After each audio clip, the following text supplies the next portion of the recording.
In the face of really the existential issue of our generation, we are trying to do this in a way where we bring joy and fun to the issue.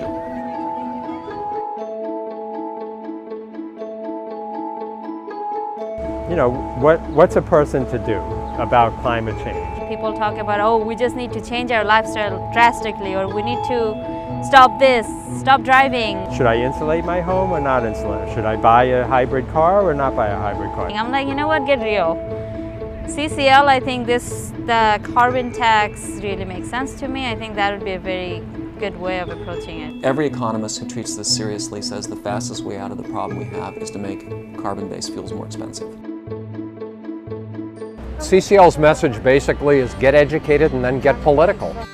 In 2013 alone, CCL volunteers met with nearly 700 members of Congress and Parliament and wrote over 1,000 letters to the editor, all in support of a carbon tax that would return the revenue to households. I'm going to be meeting with most of the Oregon delegation and a few others, so including a few Republicans, so looking forward to that. Representative Quigley, he told his aide right there, oh, get her name, let's get a meeting with this group.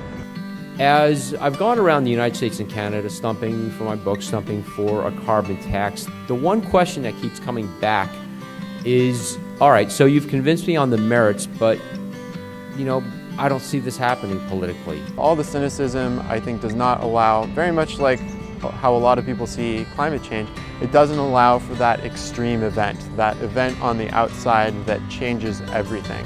This can really change overnight. That's why CCL's on the right track. This is so far from a lost cause. The opposite of despair is not hope, it's doing something about what you care about. I don't have hope. My whole heart reason for being here is for my children and my grandchildren. I don't want to leave them a big, huge mess. We're careering down headlong into some real trouble, and I want to be able to look my daughter in the eye and say I did what I could.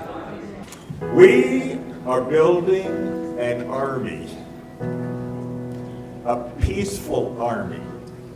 And our weapons are truth and nonviolence, and as we keep saying over again, respect and admiration for those who would oppose us. You and I are engaged in a battle for all of life. All of life. Not just humankind, but for all of life. I don't see anybody else coming. You know, when you get in a dire situation, the cavalry shows up, right? Well, I'm sure of it, you are the cavalry. We are the cavalry.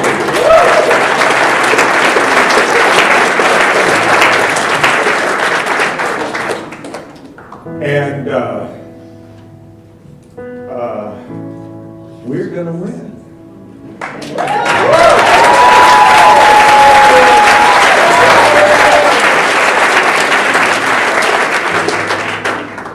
And there's no choice about it. There's no choice. We're going to win.